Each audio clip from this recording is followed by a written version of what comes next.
picture the expression on the faces of those phony police officers when my wife, a naval security commander, produced her credentials and inquired, "Can you tell me precisely what you gentlemen are doing here?" Their faces went ashen, as if they had encountered a specter. The homeowners association was attempting to evict us over a century-old oak tree located in our yard. Excellent. We were about to demonstrate what occurs when you provoke the wrong family. Now, allow me to share the tale of how our tyrannical HOA sought to bully our veteran family and the severe repercussions they ultimately faced. For almost a year, my wife Amanda and I had been on a quest for our ideal home. Following 15 years of military moves and residing on various bases, we were at last prepared to establish permanent roots. I had served for 12 years in the Marines before making the switch to civilian life as a structural engineer. Amanda, meanwhile, was advancing her naval career, having been recently promoted to lieutenant colonel and assigned as the security commander at the local naval installation. When we discovered the lovely colonial house with its expansive backyard and a magnificent 100-year-old oak, we knew it was the one. It was especially fitting for our 10-year-old son, Tyler, who had spent the majority of his childhood relocating from one base to another. That oak held the promise of tree houses, tire swings, and the settled childhood we had always longed to provide for him. The neighborhood itself was affluent, characterized by flawless lawns, uniform mailboxes, and an atmosphere of pristine orderliness that ought to have been our initial red flag. In our eagerness to finally secure our own slice of the American dream, we skimmed the HOA agreement, signing it without giving it the necessary attention. This was an error that would return to trouble us in ways we could not have foreseen. We had confronted insurgents and navigated the complexities of military bureaucracy, but nothing had readied us for the kind of suburban conflict that was in store. 3 days after we moved in, while we were still enveloped by boxes and the disarray of settling in, our doorbell chimed. On our doorstep, wearing a strained smile and holding a gift basket, stood Victoria Hamilton, the president of the HOA. She was flawlessly attired in a tailored pantsuit, her silvery blonde hair coiffed into a perfect bob, and her smile failed to genuinely reach her eyes. "A warm welcome to Oakage Estates," she remarked, offering me the basket which contained coupons for local businesses and a laminated copy of the HOA rules. "I wish to greet you personally and make sure you comprehend our community standards." Her eyes shifted past me toward our yard, where moving boxes were piled on the porch and Tyler's bicycle was lying on its side on the grass. Her smile tightened, almost imperceptibly. Victoria then dedicated the next 20 minutes to what she termed neighborly introduction, though it felt more akin to a military-style inspection. She indicated the precise hue of permissible fence paint, the sanctioned mailbox styles, and the exacting lawn care mandates. When her orientation reached the topic of landscaping alterations, her voice acquired a distinct sharpness. "That oak tree in your backyard," she remarked, her gaze directed through our open back door toward the visible massive tree canopy. "It is rather imposing. The majority of homeowners in our community opt for a more cultivated landscape. You might want to think about having it taken down to better conform to our aesthetic principles." I can still recall the way my back stiffened, just as it had when I received an unreasonable command in the Corps. "The oak is staying," I stated with conviction. "It's a primary reason we chose this house." For a brief instant, Victoria's smile wavered. A flicker of something cold and calculating crossed her features before her agreeable facade was restored. "Well, we shall see," she said with a hint of mystery. "The Homeowners Association holds our community's appearance in very high regard. I trust you'll want to be good neighbors." As she departed, Amanda's concerned expression caught my attention from the other side of the room. With years of experience in military intelligence before her security command role, she possessed a remarkable talent for reading people. "We have an issue," she stated quietly once Victoria had left. "That woman isn't merely enforcing regulations, she's asserting her dominance." The first community function a week later served to validate Amanda's appraisal. The neighborhood hosted a welcome cookout at the community clubhouse, and being the new residents, we were introduced to everyone. The majority of the neighbors appeared genuinely welcoming, especially Daniel Foster, a law professor residing 2 houses down. He came over to us with a beer in his hand and a friendly smile. "Don't let Victoria bully you," he murmured while shaking my hand. "She has run this place like her personal fiefdom ever since her husband died." As we socialized, I observed how others deferred to Victoria and how conversations would quiet down upon her approach. She held court by the barbecue grill, casting occasional glances our way with that same shrewd expression. Towards the conclusion of the gathering, Victoria tapped her glass to get everyone's attention. Following a series of announcements about forthcoming community activities, she added, and let's all assist our new neighbors, the Blackwells, in understanding the significance of our standards. Their yard requires considerable effort to align with our community's expectations. The remark, spoken with a smile but saturated with public humiliation, was met with a strained silence. Several neighbors stared uneasily at their plates. I felt a surge of anger flush my face. Yet, before I could utter a word, Amanda put a restraining hand on my arm. Ever the strategist, she understood that this was not the appropriate battleground for an engagement. Later that evening, as we were preparing for bed, Amanda took out a notebook and started writing. "What's that for?" I inquired. "Our plan of action," she answered without glancing up. "Victoria has just initiated hostilities, and we must understand the terrain." She looked up at me, her expression displaying the same resolve I had witnessed when she faced difficult security protocols at the base. First rule of engagement: know your adversary, know your battlefield. Tomorrow, we will read every single word of that HOA agreement, locate our allies, and determine our legal standing. She was correct, as she often was. This was merely the initial maneuver in what was to become a protracted struggle, and we had to be ready. The first formal notice from the HOA came precisely 2 weeks after our arrival. A letter delivered to our mailbox cited us for a violation. The grass length surpassed the regulation by about 0.25 inches, and it came with a $50 fine. I looked at the notice, completely incredulous. I had mowed the lawn just 2 days before, and it seemed someone had actually taken a ruler to it. A brief inspection of our yard confirmed my suspicion. Our lawn was immaculate, certainly not any different from others in the neighborhood. This wasn't about the grass. It was an assertion of authority. 3 days later, another notice materialized.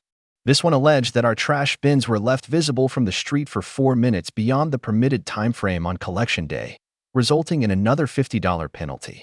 The following day brought a citation for Tyler's basketball hoop being visible from the street, despite it being placed snugly against our garage.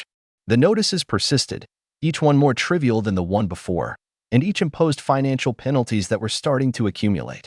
"This is absurd," I fumed, brandishing the most recent notice concerning an incorrect mailbox height. It was apparently 3/8 of an inch too high. They're simply inventing things now. Amanda was seated at our kitchen table, surrounded by a collection of HOA documents, local ordinances, and legal materials. "Not completely," she remarked, highlighting a passage in the guidelines. "They are manipulating ambiguous wording in the covenant. Observe this section on aesthetic uniformity. It's written so vaguely that they can cite nearly anything as a violation." She adjusted her reading glasses on her nose. A gesture from her days in intelligence analysis. "But they are overextending themselves. Some of these citations are in direct opposition to city ordinances, which have precedence over HOA rules." Daniel had become a crucial ally, providing legal counsel and historical insight into the neighborhood. Victoria assumed control after her husband passed away 3 years ago. He clarified over coffee on his deck. Colonel Hamilton was stringent but equitable. Victoria, on the other hand, I believe is overcompensating for the years she spent in his shadow. The HOA is her territory now, and she governs it like a military campaign. It's ironic, considering your backgrounds. He glanced over his shoulder before he continued, his voice dropping. "She has a particularly close relationship with Walter Brooks, the ex-cop on the board. He manages her enforcement matters." As if on schedule, we started seeing Walter's black SUV driving slowly past our house at unusual times. On occasion, he would park across the street, capturing images of our property with a telephoto lens. When we confronted him, he asserted that he was documenting violations, though he was never able to name the specific rules we were supposedly breaking. This behavior fostered a continuous feeling of being watched and a sense of unease. Tyler started to ask if he could play in the backyard rather than the front, explaining that the scary man in the black car made him feel uncomfortable. Nancy Sullivan, the HOA secretary, appeared uneasy about the whole affair. She was a petite woman in her 50s who was an elementary school administrator and evidently did not share Victoria's ruthless disposition. While delivering yet another notice, she lingered at our door. "I'm truly sorry about all of this," she murmured, casting a nervous look over her shoulder. "It's never been this extreme before, not even with the Parkers last year." When I tried to get more information about the Parkers, she became reticent and quickly left, as if she had revealed too much. That evening, Amanda set up security cameras around our property, high-grade models from her base resources. We must have documentation, she clarified while adjusting the final camera to oversee our driveway. Everything they do, every claim they make, we must have proof. She paused, her face somber.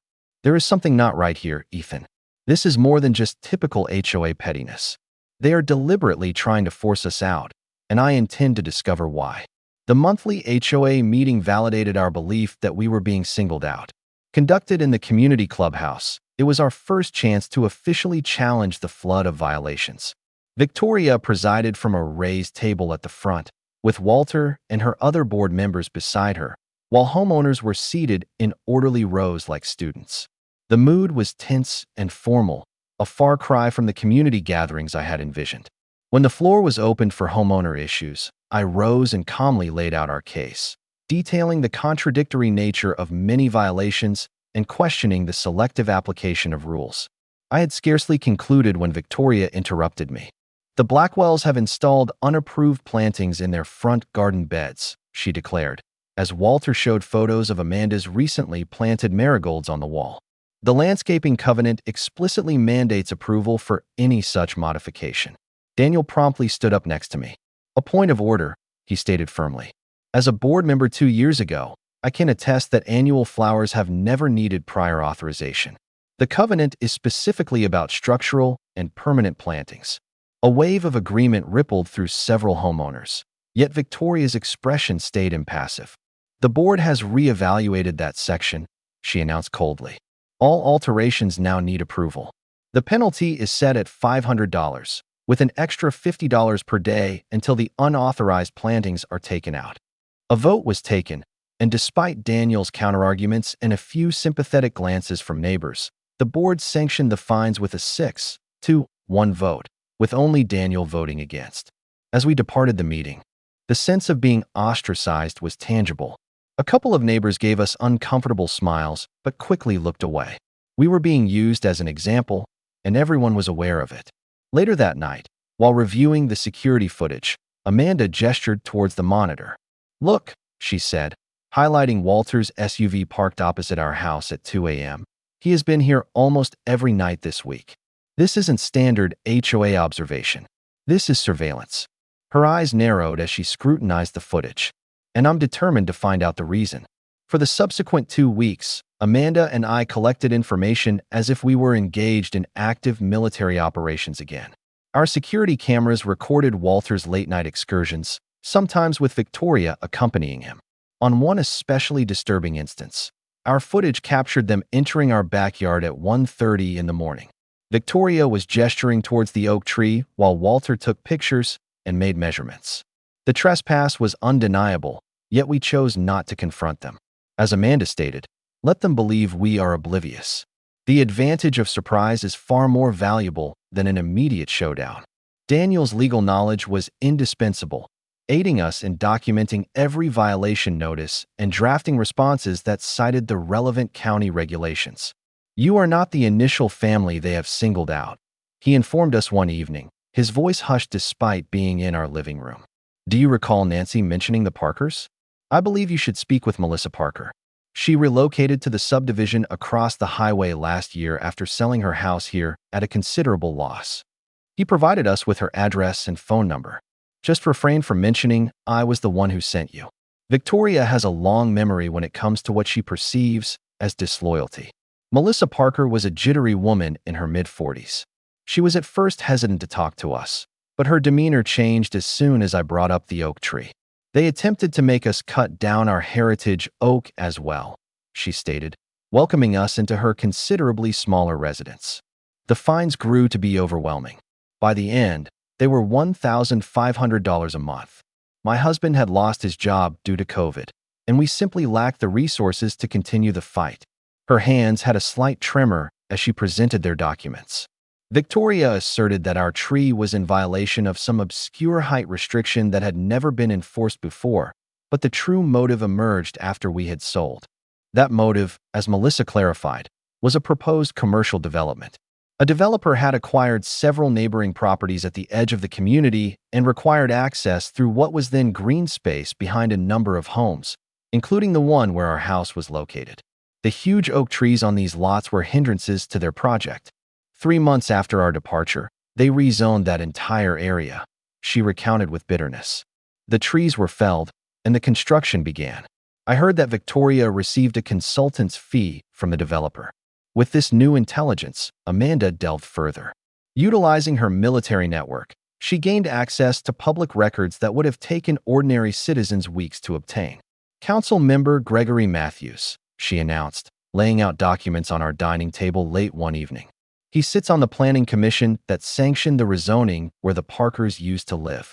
He's also an investor in Pinnacle Development Group. She pointed to another paper. And see who else has ties to Pinnacle.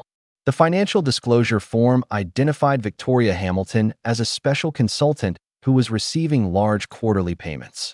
The situation was becoming increasingly clear. Victoria wasn't merely enforcing HOA rules because of a desire for power. She was methodically compelling homeowners to leave whose properties were obstructing a more extensive development project. Our oak tree, much like the Parkers, was an impediment to the subsequent phase. There's something else, Amanda said with a grim look. The HOA financial statements that Daniel helped me get show a significant amount of money being redirected to special legal consultations without any specific accounting. I'm willing to bet that this money is either going straight to Victoria or is being used to finance this campaign of harassment. The following day, I took a day off from work to see Eleanor Turner, an elderly woman Daniel had mentioned who had been a resident of the neighborhood since it was first built. Her house was a treasure trove of community keepsakes and records she had maintained as the de facto neighborhood historian. The oaks were present long before the houses, she confirmed, presenting me with original survey maps from the 1960s. They were specifically safeguarded in the initial development plan. There is even a provision in the original HOA covenant, which should still be in effect, that identifies them as protected natural assets of the community. Our inquiry reached a critical point when Amanda found out that Walter Brooks had a past that Victoria had deliberately kept hidden before he was appointed to the HOA board. He had been compelled to leave the police force under dubious circumstances that involved the falsification of evidence. This was not merely an overzealous ex-officer.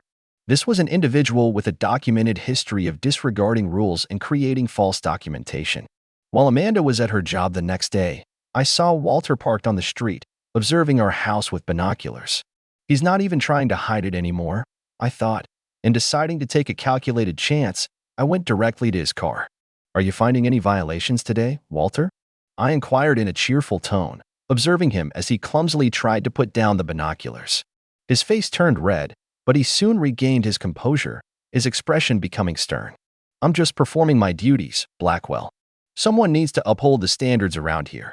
As he ignited his engine to drive away, he added in a menacing tone, You military folks believe you're above the rest. You think the rules are not for you.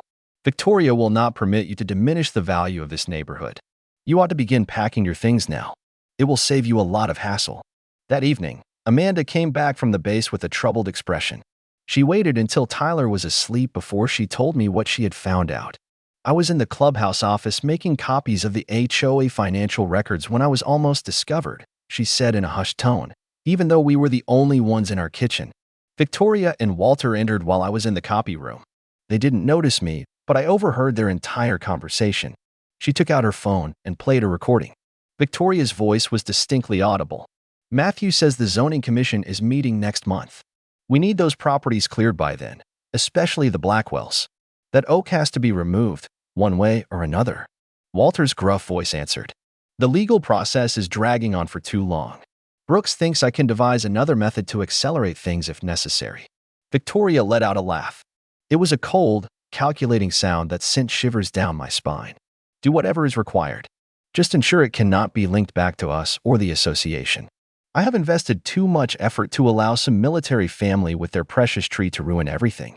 The recording concluded, and Amanda and I sat in a state of stunned silence. This had gone beyond simple harassment. They were now openly talking about taking illegal actions against us.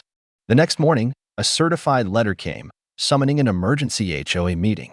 The sole topic on the agenda was legal action against the Blackwell residents for multiple covenant violations in consideration of eviction proceedings. They were making their final push, trying to force a showdown before we could collect more proof. As Daniel clarified when we contacted him in a state of alarm, they are attempting to push this through quickly while they are still in control of the story. If you can reveal what you've discovered at this meeting in front of all the homeowners, Victoria's base of power could collapse. We were given 3 days to get our defense and counterplan ready. The battle lines had been clearly established, and the stakes were incredibly high. Our home, our reputation in the community, and, it seemed, the future of our cherished oak tree. However, Victoria and Walter had made a grave mistake in their planning. They had decided to wage a war against 2 professional military strategists who were well-versed in preparing for combat. "It's time to arrange our intelligence," Amanda stated with determination, laying out our evidence on the dining room table. "Let's demonstrate to them what occurs when you bring a ruler to a gunfight." The emergency HOA meeting was set for 7 p.m. on a Thursday, a time that was intentionally difficult for working families, which was surely a component of Victoria's plan. Amanda took a seldom-used day off to get ready, while I worked from home to put the final touches on our evidence. We opted not to retain a lawyer, even though Daniel had suggested it. They will anticipate legal counsel, Amanda had argued, but they will not anticipate us being more prepared than their own attorney. We had a better grasp of bureaucratic conflict and battles based on documents than most ordinary people. It had been our everyday experience for many years in the military.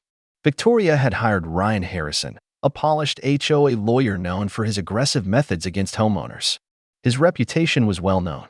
He had assisted numerous associations in driving out troublesome residents through legal coercion. What Victoria was unaware of was that Amanda had done extensive research on his case history, pinpointing trends in his arguments and several cases where he had gone too far and been defeated when properly opposed.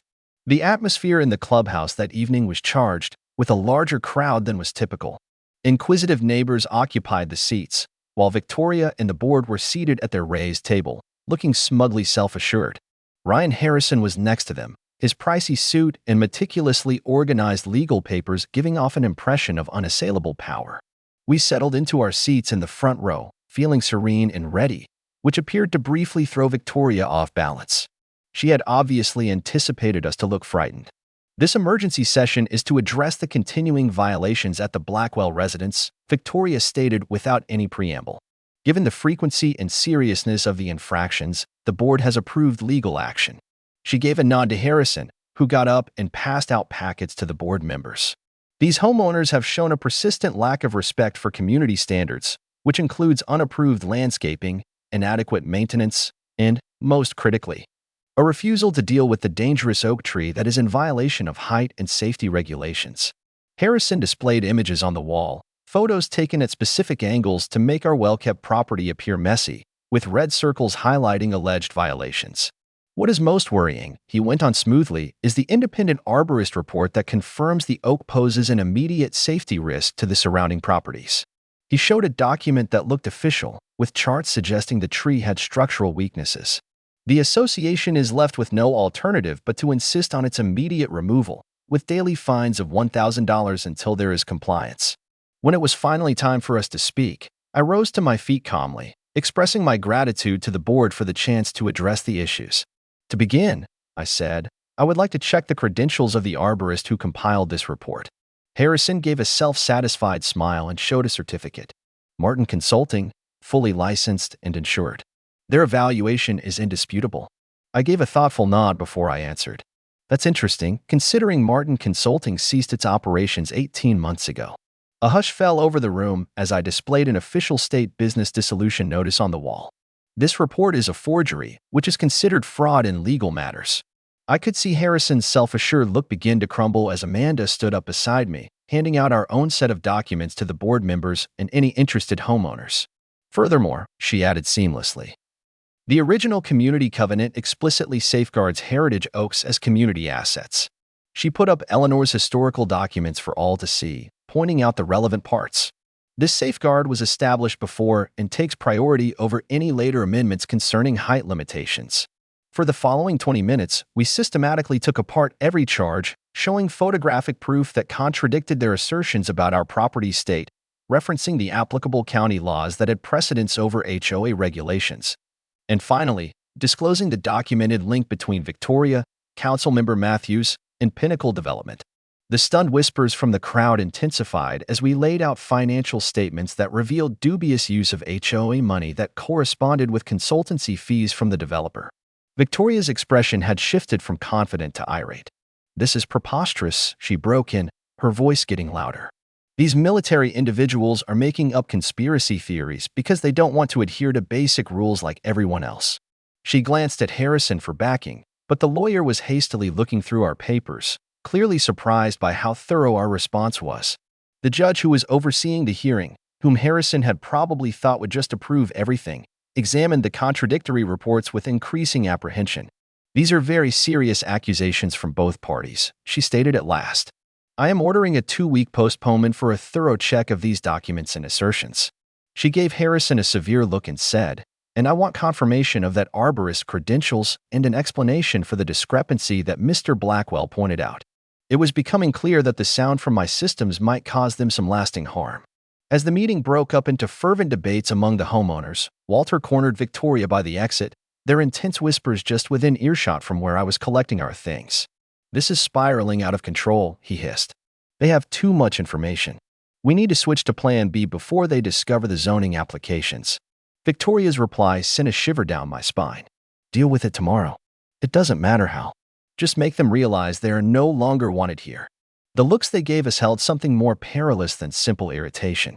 There was a sense of desperation now, and desperation frequently results in rash behavior. Daniel came up to us as we were walking to our car, his face looking serious. "You have really shaken them, and that's a risky thing to do," he cautioned. "Victoria does not take defeat well. Be careful."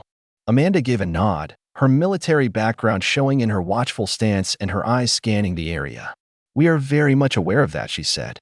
"The cameras are recording all the time, and I've installed motion detectors. They won't find us unprepared." What none of us understood at that moment was just how far Victoria and Walter were prepared to go, and how quickly they would act on their desperate plan. 2 days following the hearing, I had to be at an overnight engineering conference in Atlanta. I had been hesitant to go, considering the increasingly tense situation, but Amanda had been firm. "We can't halt our lives because of their bullying tactics," she had argued. "Besides, I am more than capable of managing any situation that comes up." As a military security commander, she was indeed capable. However, neither of us could have predicted the specific form Victoria's Plan B would take. Based on what Amanda recounted to me later, it was about 8:30 p.m. when the doorbell rang. Tyler was already asleep, and Amanda was going over security procedures for an upcoming inspection at the base. On the doorbell camera, she observed 2 men in police attire on our porch, their demeanor official and stern. Something instantly raised her professional alertness. Their uniforms seemed authentic at a quick look, but there were minor inconsistencies. The badges didn't reflect the porch light in the right way, and their posture was missing the practiced stance of real officers. "Ma'am, I am Officer Brendan Miller, and this is Officer Scott Daniels from the County Sheriff's Department," the taller of the two stated when she opened the door, but kept the security chain on. He showed what looked like a badge and ID, but moved it too fast for a proper look. "We have an order to inspect and possibly evict from this property due to numerous HOA violations and safety issues." The second officer presented a document that looked official, with a county letterhead. Amanda kept her cool, even though she knew at once that this was a desperate move. "Could I please examine that document more closely?" she requested in a polite tone. The man, who identified himself as Brendan, paused for a moment before handing the paper through the slightly open door. Amanda's expert eye immediately noticed problems. The county seal was a bit fuzzy, and the judge's signature was different from the one on the documents from our hearing. The most revealing mistake was the misspelling of jurisdiction in the heading. "This appears to be quite out of the ordinary for a typical HOA issue," Amanda remarked, buying time as she discreetly sent a text to her colleague, Officer Tiffany Wells, at the actual sheriff's department. "I would like to confirm this with the department before we go any further. Could you tell me your badge numbers one more time?" Both men began to fidget, exchanging brief looks. "Ma'am, we are simply carrying out our duties," the second man stated with a tone of feigned authority. A rancher alerted the DRAOG. "We must inspect the property right away, especially the oak tree that has been classified as dangerous." Amanda could hear Tyler's bedroom door open upstairs. The sound of unfamiliar voices had startled him. "Mom, what is going on?" he asked from the top of the stairs, his voice sounding small and scared. "Everything is all right, sweetie," Amanda answered in a calm voice. Just a bit of a mix-up with some gentlemen at the door. Please go back to sleep. She then addressed the supposed officers again. I will need to see your badges once more, and I will also need to contact your supervisor to verify this unusual late-night handling of a civil dispute. The men grew noticeably restless. Ma'am, failing to cooperate with the police is a grave offense, the first man said, his hand drifting towards his holster in a move that was clearly meant to be intimidating. That was the moment Amanda chose to put an end to the deception. She took out her Naval Security Commander identification and showed it at the door gate. Gentlemen, I am Lieutenant Colonel Amanda Blackwell, Security Commander at Naval Station Norfolk. I have reason to believe you are impersonating police officers, which is a federal crime. My associate at the Sheriff's Department is currently on her way to check your credentials, and I recommend you provide an explanation before she gets here. The change was instantaneous and rather pitiful. The feigned self-assurance vanished from their faces, giving way to genuine alarm. The second man, Scott, even took a step backward. Look, we had no idea. We were simply employed to. The first man silenced him with a severe look. We are here on legitimate business, he maintained, although his voice had lost its commanding tone. We were hired by the HOA to conduct an inspection. By Walter Brooks, to be exact, Amanda cut in, observing their faces as they confirmed her guess. To frighten my family with forged legal papers while my husband is conveniently away from home. She took out her phone, which had been recording the entire exchange. Every single word of this conversation is being recorded, along with your presence on my property under false pretenses. You have precisely 30 seconds to reveal your true identities before I place you under citizen's arrest for impersonating law enforcement officers. Their entire pretense fell apart. Scott blurted out, it was only meant to be a scare tactic. Brooks said you would yield if official-looking police showed up with eviction documents. We weren't intended to actually do anything. Brendan attempted to keep some semblance of dignity, but his partner's admission had shattered any last bit of their act. We are private detectives, he asserted, though Amanda was skeptical that even that was accurate. Brooks employed us to serve the notice and to photograph the tree. That is all. The sound of approaching sirens resolved the situation. Officer Tiffany Wells showed up with 2 squad cars, having acted on Amanda's text with the necessary speed. I later watched the body camera video from that evening. The expression of utter astonishment on the faces of Brendan and Scott as they were being put in handcuffs and informed of their rights was a sight I regret not having seen for myself. As they were being put into different patrol cars, Scott had a complete breakdown, confessing that they were ex-security guards who sometimes took on special assignments for Walter when he needed to frighten people. He also verified that Walter had specifically suggested this approach because I would be gone, thinking that Amanda, being just a military wife, would be more easily frightened. That grave error in judgment would turn out to be the downfall of both Victoria and Walter. While Tiffany was handling the fake officers, Amanda phoned me in Atlanta and then promptly got in touch with her commanding officer to report the event. By the next morning, what had started as a neighborhood HOA quarrel had grown into possible federal charges for conspiracy, impersonation of law enforcement, attempted intimidation, and fraud. As I drove back home the following morning, Amanda's words on the phone echoed in my thoughts. They have moved from harassment to criminal behavior. Now, we are no longer playing defense. We are launching the counteroffensive. I came back home to discover our tranquil suburban residence had been converted into what Amanda playfully dubbed Operation HOA Freedom. Our dining room table was completely covered with maps, documents, schedules, and legal forms. Amanda, who was still in her naval attire after having reported the event to her superiors, was in coordination with Tiffany Wells and Daniel Foster when I walked in. Tyler was with friends for the weekend, a safety measure we had both decided was essential until the matter was settled. Brendan and Scott have confessed everything, Tiffany clarified as I put down my travel bag. They have given written statements confirming that Walter employed them specifically to frighten your family by using fake law enforcement credentials and fraudulent court papers. We carried out a search warrant at Walter's house this morning and discovered templates for the forged documents, along with notes on your daily routines and the locations of your security cameras. She shook her head, unable to believe it. This is far more serious than typical HOA overreach. We are looking at several felony charges. Amanda had already used her military contacts to speed up the inquiry. The Naval Criminal Investigative Service is now part of this, she explained. Trying to frighten a military officer by impersonating law enforcement could be a violation of federal laws. They are especially interested in the surveillance Walter carried out, including any possible breach of military security given my role. Her face was set with determination, showing the professional security commander rather than the vexed homeowner. Victoria and Walter didn't just choose the wrong family to bother. They accidentally created a national security issue. Daniel had contributed further resources to our counterplan.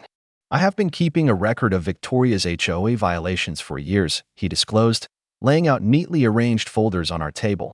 Selective enforcement, procedural breaches, financial discrepancies, all of it.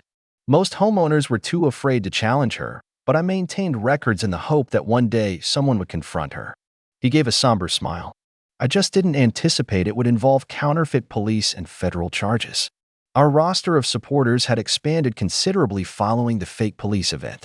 Nancy Sullivan had reached out to Amanda the next morning, appalled by what had transpired and keen to share internal HOA records. These records indicated that Victoria had approved unusual security consultation fees to Walter that bypassed the standard board approval procedure. Several other neighbors, who had previously been too fearful to express their concerns, now stepped forward with their own accounts of harassment and biased enforcement. The most crucial new partnership emerged from an unforeseen place. Mark Reynolds, an investigative reporter for the regional newspaper, had been looking into Pinnacle Development Group's links to local officials for several months. When he heard about our predicament through Tiffany's police contacts, he contacted us at once. "This is the final piece of the puzzle," he stated during our initial meeting. "I have been observing questionable zoning approvals and property purchases all over the county. Victoria Hamilton's name has come up on the fringes, but I was unable to prove a direct link to the development company or council member Matthews until this moment." Mark's inquiry had revealed a consistent pattern of targeted harassment in various HOA communities where Pinnacle had plans for development.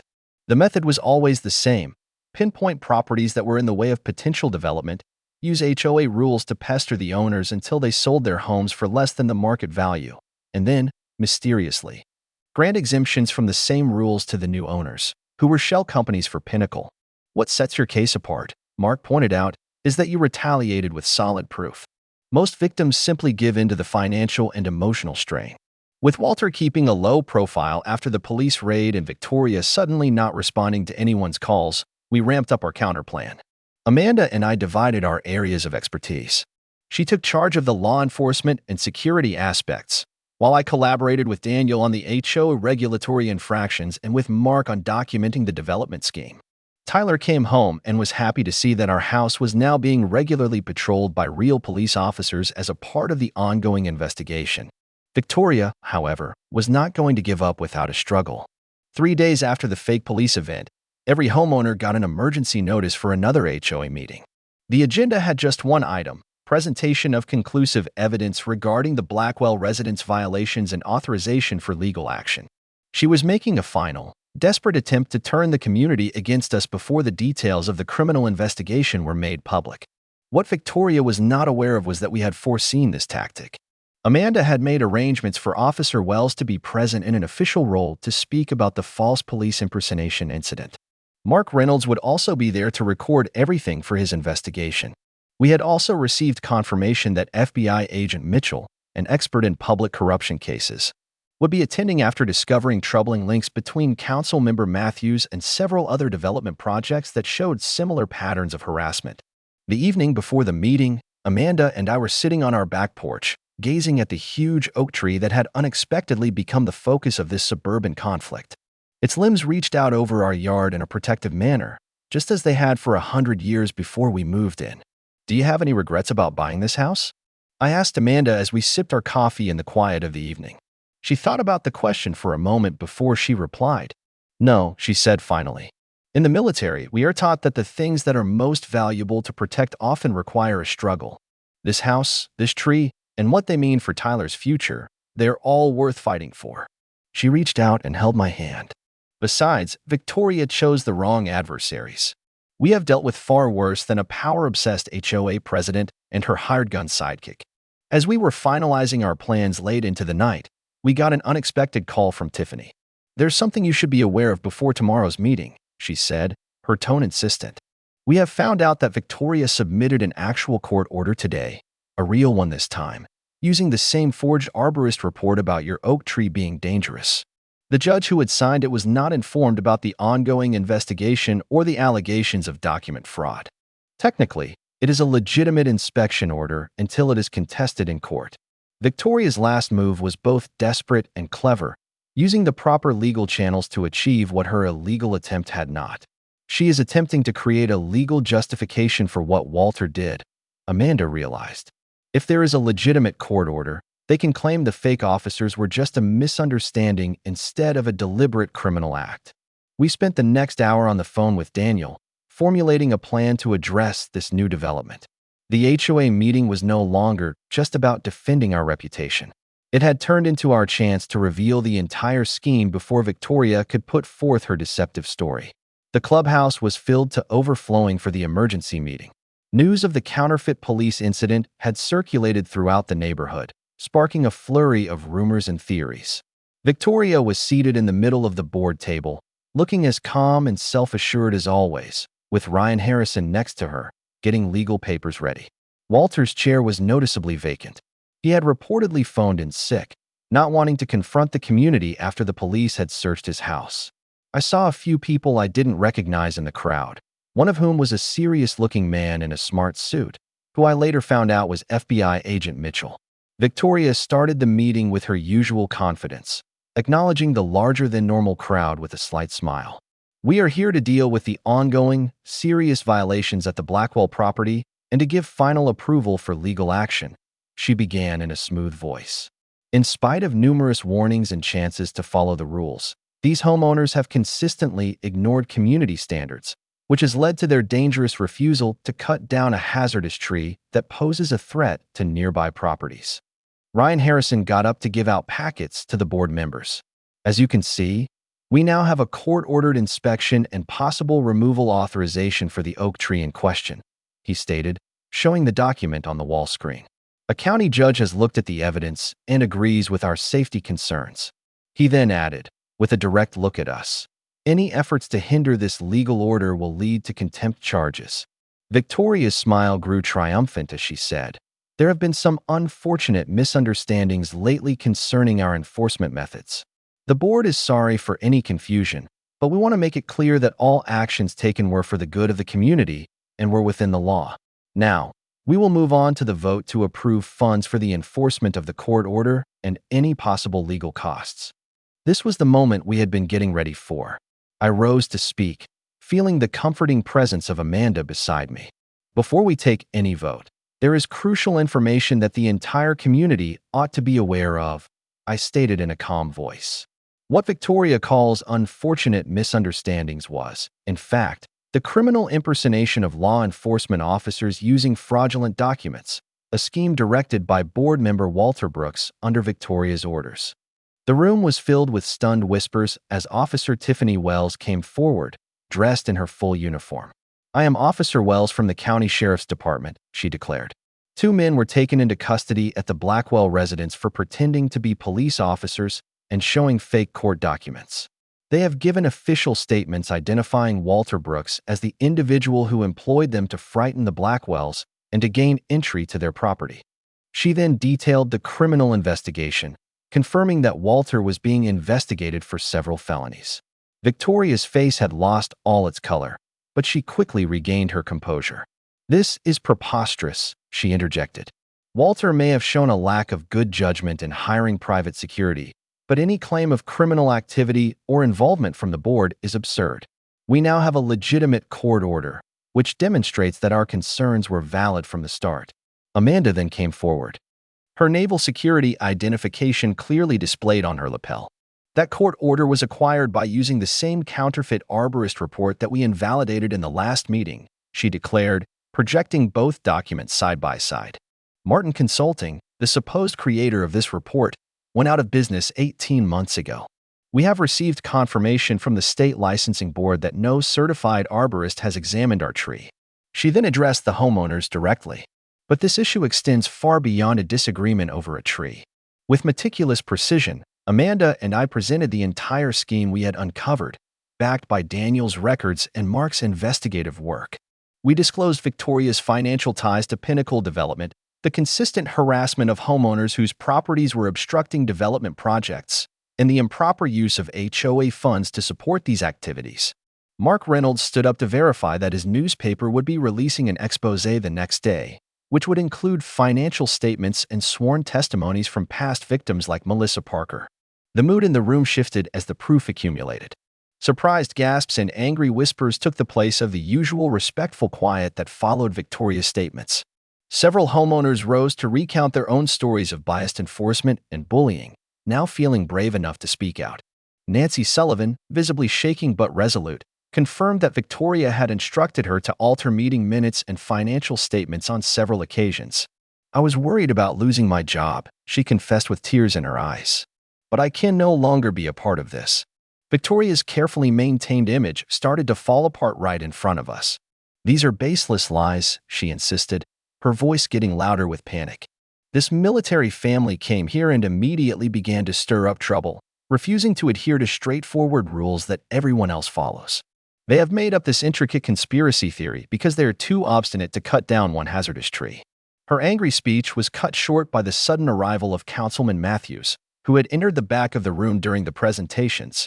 "I wish to state clearly that my connection with Pinnacle Development has always been fully declared and completely legitimate," he said nervously, obviously attempting to separate himself from Victoria. "Any claim that zoning approvals were swayed by improper influences is absolutely untrue." This desperate attempt at controlling the damage was instantly thwarted when FBI agent Mitchell introduced himself and approached Matthews with a polite but firm attitude. "Councilman, I think we ought to take this conversation downtown. We have a few questions about certain financial dealings between your office and subsidiaries of Pinnacle." The councilman's face sank as he understood that his political career was probably at an end. The final blow was delivered when Eleanor Turner, leaning on her walker and with several long-term residents by her side, showed the original community covenant and historical documents that proved the Heritage Oaks were protected in the founding papers. Victoria was aware of this, she stated with conviction. "I presented these records to her when she first began to pressure the Parkers about their tree. She knowingly disregarded the covenant to advance her development schemes." Victoria, realizing her authority was completely gone, made one final, desperate move to regain command. "As the president of the board, I am now officially ending this meeting," she announced, collecting her documents. "These accusations will be dealt with through the appropriate legal avenues, not in this unstructured setting." She gestured frantically to Ryan Harrison, who was looking more and more uneasy with the unfolding events. Daniel Foster rose in reply. "A point of order," he stated with authority. "HOA regulations permit the immediate dismissal of board members when there is evidence of misconduct. I propose an immediate vote of no confidence in President Hamilton and her temporary removal pending a thorough investigation of these claims." The proposal was seconded at once by numerous homeowners. And despite Victoria's objections, the vote was taken. The outcome was a resounding 38-3 in favor of ousting Victoria from her role. As Victoria was led out of the clubhouse by Officer Wells for questioning, the community burst into applause. Daniel was chosen as the interim president by a unanimous decision, tasked with carrying out a complete audit of the HOA's finances and procedures. Ryan Harrison discreetly left during the commotion, putting distance between himself and his disgraced client. The FBI took Councilman Matthews aside for a formal discussion, while Mark Reynolds gathered final testimonies for his report. In the ensuing period, our oak tree was formally recognized as a protected heritage tree by a unanimous decision of the new HOA board. The proposed expansion of the Pinnacle development was put on hold while investigations were pending, and Victoria was confronted with numerous criminal charges, including conspiracy, fraud, and the misuse of HOA funds. Walter eventually agreed to a plea bargain, providing testimony against Victoria in return for lesser charges. A month later, we organized a neighborhood cookout under the wide-spreading limbs of our oak tree. Families who had hardly exchanged words under Victoria's divisive rule now socialized comfortably, swapping tales of relief and a rekindled sense of community. Tyler had initiated a neighborhood nature club for the kids, with our oak serving as their regular meeting place. The tree that was once a source of conflict had transformed into a symbol of resilience and collective triumph. "You know," I remarked to Amanda as we observed our neighbors enjoying the afternoon, "in a way, we ought to be grateful to Victoria. Had it not been for her machinations, we might never have connected with our community in this manner." Amanda chuckled, putting her arm around my waist. "That's true. Facing a common adversary certainly creates stronger connections. Like an ancient oak tree extending its protective branches over all of us, some things are worth the struggle, even when the odds seem insurmountable. As evening approached and strings of lights lit up our yard, I proposed a toast to our neighbors, new friends made in an unforeseen struggle. To community, I said plainly, not the type defined by identical mailboxes and regulation height grass, but the kind where people unite against wrongdoing, where we safeguard what is important, and where even a stubborn old oak tree is given its due respect, at long last. The glasses clinked as the darkness deepened, and our 100-year-old oak stood as a guardian over the neighborhood it had overseen for a century, now safe for at least another 100 years.